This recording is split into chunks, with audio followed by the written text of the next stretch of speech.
बिस्मिल्लाहिर्रहमानिर्रहीम। अस्सलाम वालेकुम नाज़रीन, आज की ताज़ा तरीन और बड़ी अपडेट्स के साथ मैं हूं आपका मेज़बान फयाज राजा और आप देख रहे हैं आपका अपना यूट्यूब चैनल। दोस्तों, बड़ी खबर, ब्रेकिंग न्यूज़ और बड़ी खबर यह है कि कप्तान की वापसी 100% कन्फर्म हो गई और आला सतही ज़राए इस्लामाबाद का दावा कर रहे हैं कि अब इन सियासी मामलात को ISI भी नहीं रोक सकती क्योंकि खेल मुकम्मल तौर पर तब्दील हो गया है। इंपोर्टेड हुकूमत में लड़ाई शुरू और बिल आखिर उनकी कहानी खत्म हो गई। तफसीलात आपके सामने रखने जा रहे हैं। आज अहम तरीन इजलास था कौमी असम्बली का, जिसमें इंपोर्टेड हुकूमत के तमाम तर इत्तेहादी फट पड़े, चाहे MKM हो, बलोचिस्तान अवामी पार्टी हो, आज़ाद उम्मीदवार हो, अवामी नेशनल पार्टी हो, जमीयत उलमा इस्लाम हो।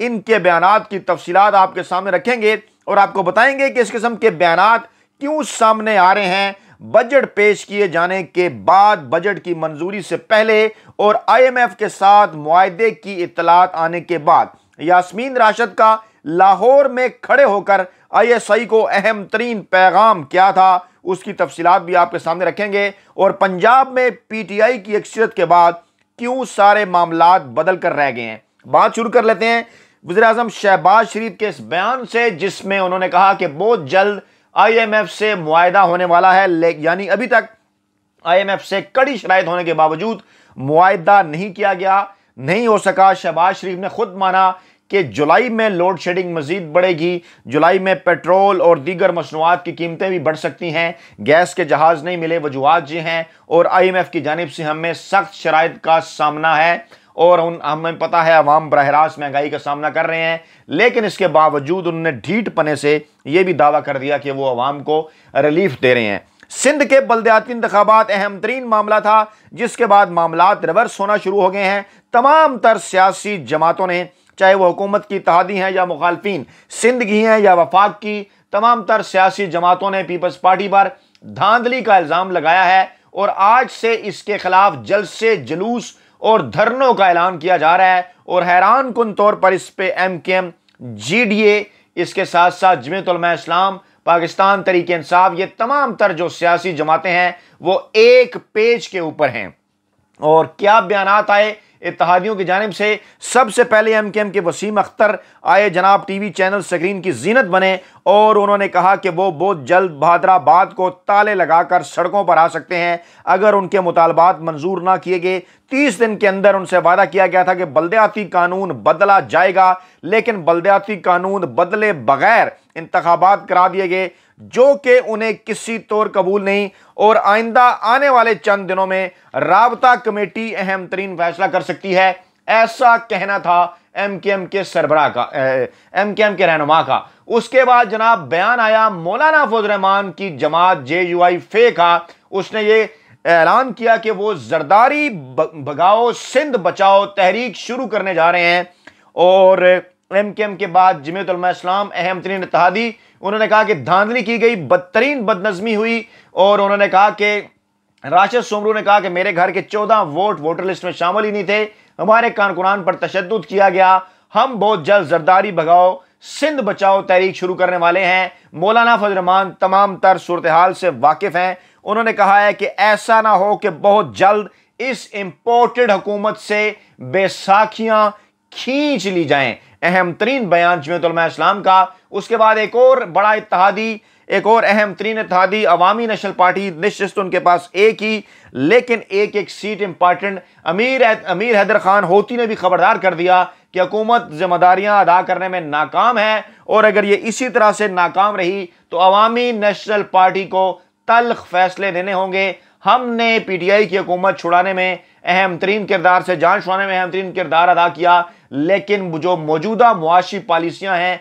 इस हुकूमत की, उससे ये नहीं लगता कि ये हुकूमत संजीदा अंदाज में काम कर रही है। उसके बाद फिर जनाब अहम तरीन बयान खालिद मक्सी और असलम बोतानी की जानिब से कौमी असम्बली में, ये दोनों बयानात इंतहाई अहम थे।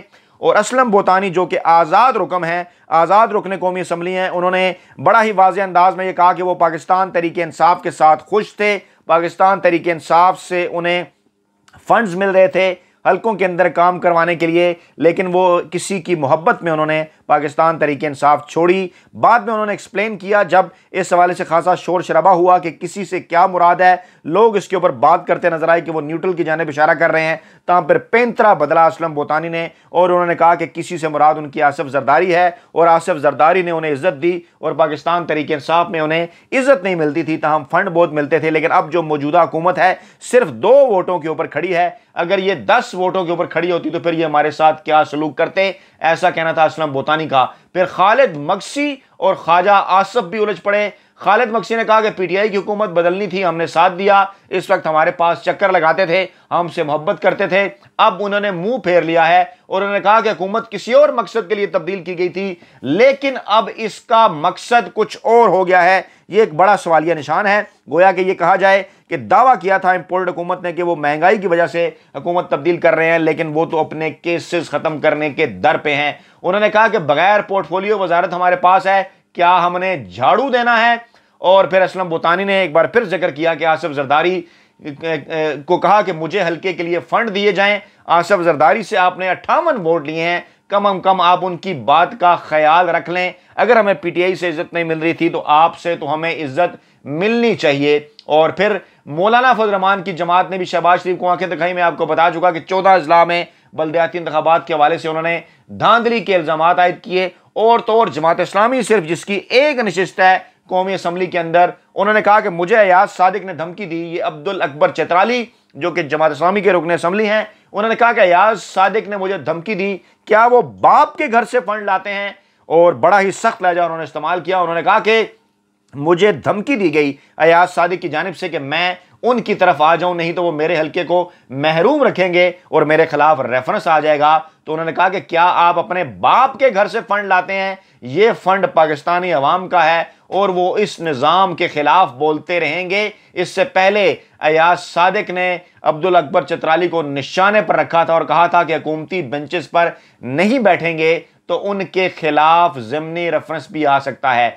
फिर जनाब इमरान खान ने वाजे किया कि सिंध और पंजाब में चोरों की हुकूमतें इंतखाबात पर डाके डालने में मसरूफ हैं और इलेक्शन कमीशन इस डाके की कोशिशों के दौरान जो है वो एक ऐसी जमात का किरदार अदा कर रहा है जो कि नून लीग की जैली शाख समझी जा सकती है। और फिर अहम तरीन बयान जिसकी जानिब हमने आपको बताया वीडियो के शुरू में कि यास्मीन राशिद की जानिब से न्यूट्रल को बड़ा चैलेंज किया गया। किस तरह से इसको पहले जंग ने रिपोर्ट किया, उसके बाद फिर ARY की खबर भी आपके सामने रखते हैं। जंग ने कहा जनाब इलेक्शन कमीशन नून लीग की शाख के तौर पर काम कर रहा है और हमारे शुकूक व शुबात इलेक्शन कमीशन के मुतालिक ठीक साबित हो रहे हैं। सिंध के बल्दियाती इंतखाबात में जरदारी माफिया का राज था, इलेक्शन कमीशन कुछ कंट्रोल नहीं कर पाया। इलेक्शन कमीशन का काम सिवाय इलेक्शन कराने की कुछ नहीं, हमारे लोगों को डराया धमकाया जा रहा है। हमारे उम्मीदवार शब्बीर गुज्जर के दफ्तर पर हमला हुआ, चीफ इलेक्शन कमिश्नर इस काबिल नहीं कि वो शफाफ इलेक्शन करा सकें। और हैरान कुन तौर पर जंग ग्रुप के मुलाजम सहाफी जो कि नून लीग की उस दौर में जब नून लीग अपोजिशन में और पाकिस्तान तहरीक इंसाफ हुकूमत में थी तो उस वक्त इदारों के ऊपर ताबड़तोड़ हमले किए करते थे। और अब जो वाजिया बयानात हैं वो भी नहीं जनाब वो कर रहे सामने ला रहे। और उसमें यह कहा जनाब यास्मीन राशिद ने जिक्र किया वाज़े तौर पर न्यूट्रल को चैलेंज करते हुए ब्रिगेडियर राशिद का उन्होंने जिक्र किया कि लाहौर के अंदर वो ये वाज़े करना चाहती हैं कि ब्रिगेडियर राशिद जिनके मुतालिक पहले भी कहा जा चुका है कि ISI से उनका ताल्लुक है, वो इंचार्ज हैं और उनके मुतालिक जो है वो पाकिस्तान तहरीक इंसाफ और दीगर ज़राए का ये दावा है कि वो नवाज लीग के हक में वहाँ पर माहौल बना रहे हैं और पाकिस्तान तहरीक इंसाफ के खिलाफ वहाँ पर माहौल बना रहे हैं। ऐसा कहना है पाकिस्तान तहरीक इंसाफ के करीबी हलकों का, ज़राए का दावा है। यास्मीन राशिद ने आज उनका नाम लिया ब्रिगेडियर राशिद का और ये कहा कि क्या वो ये समझते हैं कि हम बच्चे हैं, क्या हम जानते नहीं कि क्या हो रहा है? क्या वो ये समझते हैं कि हम मकबूजा कश्मीर से इंडिया से आए हैं, हम भी पाकिस्तानी हैं, हम भी इसी लाहौर के रहने वाले हैं? तमाम तर मामलात को देख रहे हैं। उन्होंने चैलेंज किया कि जो कुछ मर्जी कर लिया जाए, हर सूरत पाकिस्तान तहरीक इंसाफ ये इलेक्शन जीतेगी। साफ और शफाफ इलेक्शन अगर होते हैं और अगर ना हुए तो तहरीक इंसाफ सड़कों पर होगी। और फिर इमरान खान ने यह भी कहा, वाज़े कर दिया, इमरान खान का बयान भी सामने आया कि सिंध और पंजाब में चोरों की हुकूमतें डाके डालने में मसरूफ हैं और ज़िमनी इंतखाबात में न्यूट्रल ही रहें। ऐसा कहना था यास्मीन राशिद का कि हमारे लगाए सब बंदों को इलेक्शन कमीशन ने हटा दिया। नई जो फहरिस्तें बनाई हैं लाहौर में उससे लोग जो है वो तजब्जुब का शिकार हैं। एडमिनिस्ट्रेशन को टास्क दे दिया गया है। फिर उन्होंने ब्रिगेडियर राशिद का नाम लिया कि वो इंतजामिया के साथ मिलकर काम कर रहे हैं और हम उन्हें यह कहना चाहते हैं कि ऐसा हरगिज ना किया जाए। बड़ा वाज़ेह पैगाम दिया यास्मीन राशिद ने। और इस्लामाबाद के बाखबर हलकों का यह दावा है कि अगर टर्नआउट 50% से ज़्यादा जाता है आइंदा पंजाब के ज़मीनी इंतखाबात में और आइंदा होने वाले मुल्क के आम इंतखाबात में, तो मामलात को रोकना, इमरान खान के खिलाफ जो है वो मामलात को लेकर जाना किसी सूरत जो है वो मुमकिन नहीं रहेगा। न्यूट्रल भी इस हवाले से कोई किरदार अदा नहीं कर सकेंगे। ISI जिसके मुतल्लिक कहा जाता है कि पाकिस्तानी सियासत में उनका किरदार माजी में अहम तरीन रहा, वो भी कोई किरदार अदा नहीं कर पाएगी। और इमरान खान 2/3 अक्सरियत के साथ पाकिस्तान के अगले वज़ीर-ए-आज़म के तौर पर साफ और शफाफ इलेक्शन के नतीजे में इक़्तिदार संभालेंगे। अपना बहुत ख्याल रखिएगा, दुआओं में याद रखिएगा। नई वीडियो के साथ जल्द आपकी खिदमत में हाजिर होंगे। अल्लाह ने के मान।